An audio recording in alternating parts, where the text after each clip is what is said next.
안녕하세요. TV똥똥이 분노 조절 5부 이제 시작합니다. 자, 이 프로그램은 밴쿠버 중앙일보와 그리고 펀더르트 제 회사에서 함께 제공하는 프로그램입니다. 자, 이제 지난 4부에서 제가 그 동물적 분노, 감정인데 동물적 감정, 동물적 본능에 기인한 감정 요것을 나눠서 이야기를 했죠. 그리고 인간으로서 가지는 분노가 따로 있다고 그랬죠. 인간으로서의 분노. 예. 자, 그래서 이 동물적 분노에 대한 동물적인 감정으로서의 분노를 일단 이야기를 하자면 이게 쌓여갈 수밖에 없다는 거예요. 예. 그러니까 언젠가 폭발을 하게 되겠죠. 그래서 이게 폭발이 되면은 어떻게 될까요? 사고가 터질 수밖에 없어요. 네. 왜? 분노가 쌓여 있고 화가 치밀어 있고 매일매일 그것들이 연결고리가 쌓여 있고 뭐 누구 하나를 딱 만났는데 그 상대방의 그 과거에 했었던 나에게 했었던 것들이 모두가 다 밀려오고 기억이 남아요. 원인이. 근데 그 원인이 어디에서 오느냐? 바로 타인 어, 또는 외부, 환경. 이게 말 그대로 탓이에요. 너 때문에 뭐 이런 것들이 이렇기 때문에 이렇게 탓을 계속하게 돼요. 동물적인 감정이에요. 동물적인 분노예요. 예. 그러니까 동물적인 분노가 쌓이면은 이거는 그냥 시한폭탄이라고 보시면 돼요. 네. 그래서 여러분들 이제 이 동물적인 감정이 내가 얼만큼 쌓였는지를 측정할 수 있는 방법. 요거는 이제 좀 알아야지 그 컨트롤도 할 수 있고 생각을 좀 할 수 있을 거 아니에요. 내가 언제 폭발할지 모른다는 거를 스스로 인식을 해야 폭발할 만한 그런 일을 없앨 수 있을 거 아니에요. 그래서 요거를 측정할 수 있는 방법을 여기서 말씀드리면 무엇이냐? 그냥 내가 화가 났던 때라든가 일기, 또 일기예요. 네. 일기를 써보는 거예요. 내가 화가 났던 때 무엇 때문에 화가 났는지 이유를 다 써보는 거예요. 예. 이거를 똑같이 적용해도 돼요. 감정은 모든 감정에.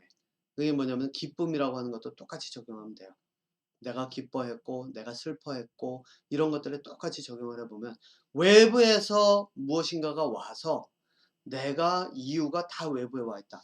이게 80% 7, 80%가 넘잖아요. 그러면은 위험하다고 보시면 돼요. 그냥. 예. 아, 내가 위험수위에 다다랐구나. 예. 그래서 여러분들 이거 이제 제가 요거는 그 연예인들하고 그 저희 운동선수들 연봉 얘기를 할 때 요거 어 일부에서 말씀 잠깐 했죠. 예고편을 말씀드리면은 연예인들하고 운동선수들 돈 많이 받아도 저는 가치 있다고 봐요. 왜? 그 사람들이 하는 일이 뭔지 아세요? 여기에 쌓여 있는 감정들을 폭발을 시켜줄 수 있도록 옆에서 자기들이 그거를 보여줌으로써 폭발을 시켜주는 거예요.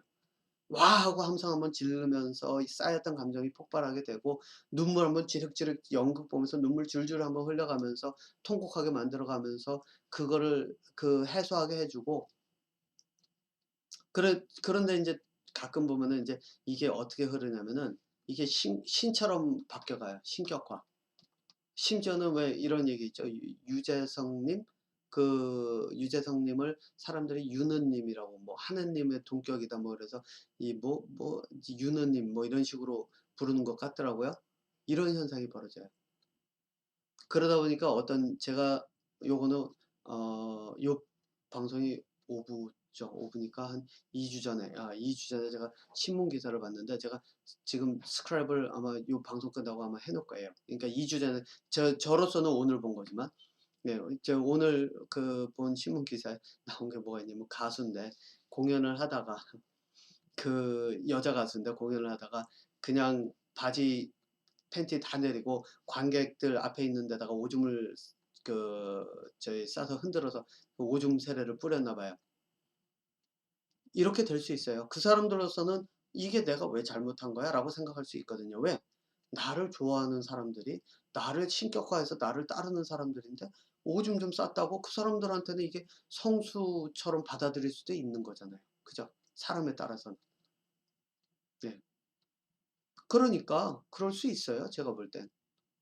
그러니까 극으로 갔을 때 그 오줌 세례를 받은 사람이 성수로 받아들이면 "와." 그러면서 "우리 가수 저 대단하신 분." 막 이렇게 하면서 박수 치고 좋아할 거고, 그렇지 않으면은 "이게 어디서 오줌을 갈기느냐."고 할 거고, 이런 현상이 벌어질 수밖에 없죠. 하지만 그 사람들은 나름대로 많은 사람들의 감정을 폭발시켜 줘요. 그게 어디서 오느냐? 바로 폭발이 가까이 간 이 사람들이 더 이상 쌓인 게 폭발이 안 되니까 폭발을 대신 시켜 주니까 그나마 시한폭탄 앓고 있던 거를 없애 주는 거예요. 그러니까 사회 문제를 그나마 쪼끔은 사그라들게 만들어 주는 데 한 역할을 하니까 돈은 많이 줘도 되죠. 네. 어쨌든 요 이야기는 그 저기 뭐야, 그 뭐죠? 그 저 연예인들과 스포츠 운동선수들에 대한 이야기를 할 때 가고, 자 인제 본격적으로 넘어가서 가장 궁금한 게 이걸 거예요, 여러분들. 인간의 인간의 감정으로서 분노, 기쁨도 마찬가지지만 인간이 가진 감정으로서 분노와 그런 어떤 기쁨들, 여기서는 분노만 이야기를 하겠습니다. 무엇일까요? 네, 바로 이 부분입니다. 앞서서 말씀드린 것처럼 동물적인 감정은 외부에서 오는 모든 것들이라고 얘기했죠. 나 아닌, 내가 아닌 외부에서 오는 모든 것. 그러면 이 감정은, 외부에서 오는 모든 것은 어떻게 하느냐? 감정을 통해서 기억에 남고, 예, 감정이 쌓여 있으면 이거 폭발시키면서 좀 해소도 하고, 뭐 이런 것들이 이제 있는 게 이 부분이니까. 뭐 이제 그런데 그럼 인간으로서의 감정은 간단하게 이렇게 생각하면 되겠죠. 그래? 그럼 분노가 내 안에서, 바로 이거죠. 내 안에서 분노가 일어. 내가 나 스스로에게 화를 낸다는 뜻인가? 이런 생각 드시죠?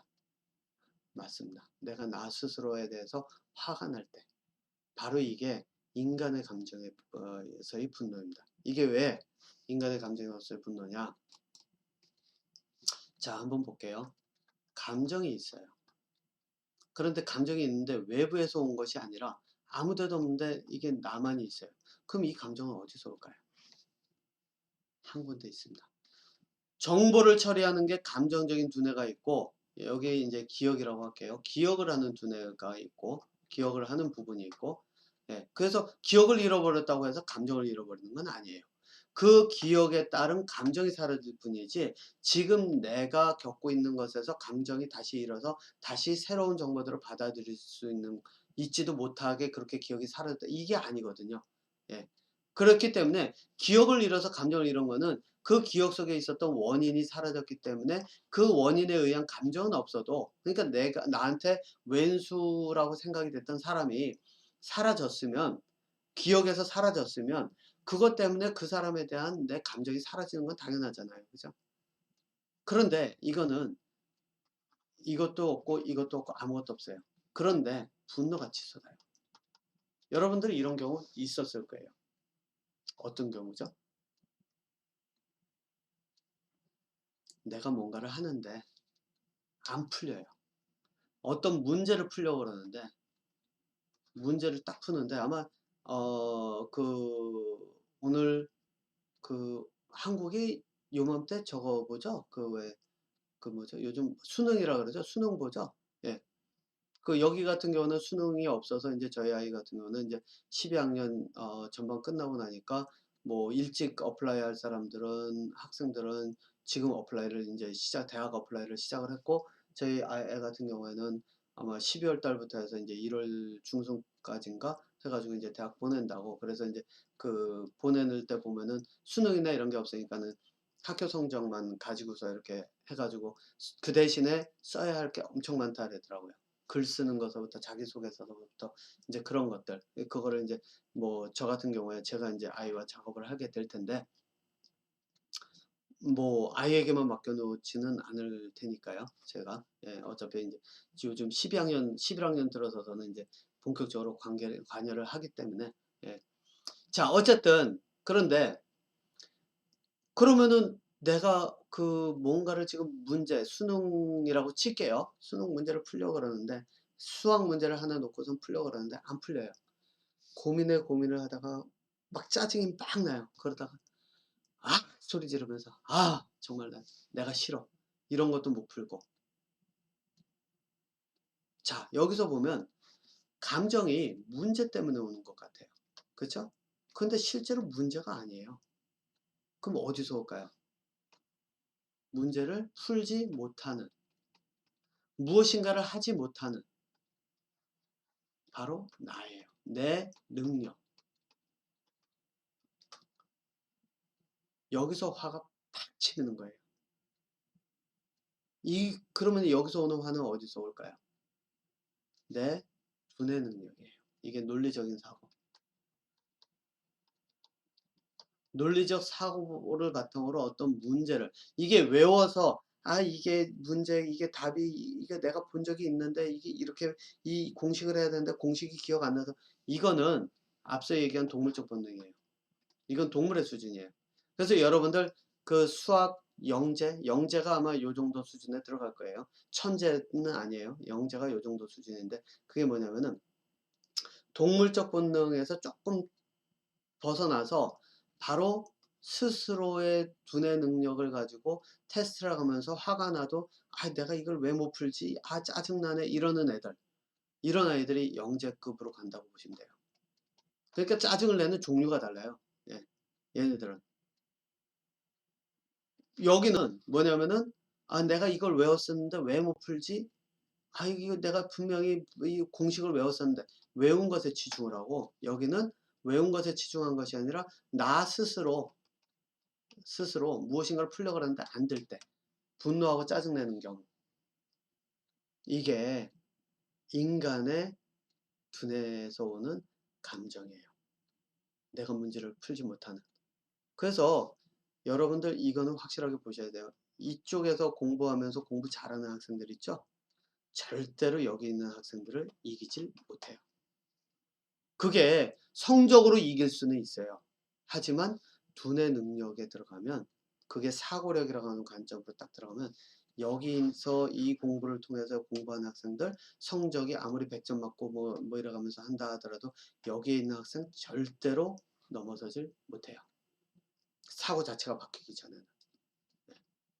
그만큼 이게 유리같이 진짜 보이지 않거든요. 그래서 이게 사람들이 못 봐서 보이지 않는 거예요. 실제로 제가 유리벽이라고 얘기는 하지만 이 둘의 차이를 사람들이 보질 못해서 못 보는 거지. 아마 여러분들 이제 이거를 보시고 나면은 한번 살펴보세요. 예, 살펴보시면은 실제로 이제 이런 모습들을 보게 될 거예요. 그런데 문제는 뭐냐면은 영재를 찾기가 어려워요. 예, 영재를 찾기가, 관찰하기가 어렵죠. 이 학생들은 수두룩한데, 왜냐하면 예를 들어서 상위 1% 중에서도 이 수준에 들어가는 애들은 다시 상위 2 중에 1%일 테니까요. 그 정도로 찾기가 어려워요. 네. 그래서 아마 그거를 비교하기가 어렵고, 그런데 여러분들 생각해 보세요. 뭐 상위 10%에서 10%를 얘기를 뭐 넉넉 잡아 한다고 칠게요. 그런데 여러분들 한번 생각해 보세요. 천재는 이런 영재, 수학 영재, 그래서 수학 천재, 여러분들이 알고 있는 수학 천재라고 하는 애들은 다 그냥 수학 영재 수준 정도라고만 보시면 돼요. 왜? 천재는 차원이 다른 두뇌예요. 그런데 생각해 보세요. 이 천재는 어떨까? 이 영재 수준보다도 훨씬 뛰어난 두뇌니까, 말 그대로 영재들이 따라갈 수 있는 수준이 아니에요. 네. 어쨌든 이거는 뭐 나중에 가서 저 영재, 천재 이런 이야기를 하게 될 때, 예, 뭐 좀 더 구체적으로 하도록 하고, 일단 시간이 됐으니까 5부 여기서 마치고요. 6부에서 마무리를 지을 수 있도록 한번 해보도록 하겠습니다.